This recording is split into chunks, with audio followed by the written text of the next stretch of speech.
Бір қарағанда мандарин, ал ішін ашсаң бәрін таң қалдыратын салат бұл. Бүгін мен сіздерге мерекелік дастарханға арналған керемет пішіні мен сырт келбеті мандаринге ұқсайтын ерекше салатты көрсететін боламын. Алдымен тауықтың төс етін осындай кубик пішінде қылып турап алатын боламыз.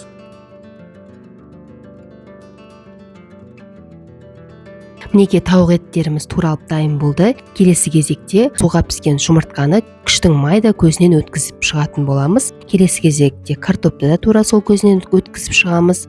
Суға піскен сәбізді де тура сол көзінен өткізіп шығамыз. Енді тауықтың төс еті, картоп және жұмыртқаны үшеуін үлкенде ыдысқа салып, үстіне шым-шым тұз және 3-4 ас қасықтай майонез салып, жақсылап араластырып біркелкі болғанша араластырып алатын боламыз.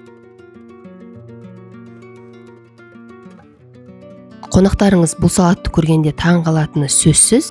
Тренд болған салатты міндетті түрде дастарханыңызға жасауды ұмытпаңыз.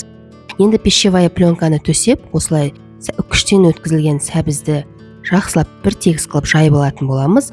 Ішіне салмасын дөңгелек пішінді қылып, және пищевая пленканы жақсылап дөңгелек пішінді қылып, жан-жағын барлығын тегістеп, осылай қолдың жәрдемімен жоғары қарай тартып, бір келкі қылып, домалақ пішінді қылып жасап алатын боламыз. Менде барлығы 4 шарик шықты, барлығы 4 домалақ пішінді мандарин пайда болды. Мінекей осылай барлығын салып алғанымыздан соң пакетімізді ашып, осылай кез келген ыдыстарыңызға жайғастырып салатын боласыздар. Және де мен осылай шынайы болғанын қаладым. Сол үшін осындай тіс шұқығыштың жәрдемімен ары-бері қылып сызық сызып шықтым. Сол кезде шынайы мандарин секілді болып көрінетін болады сіздің салаттарыңыз.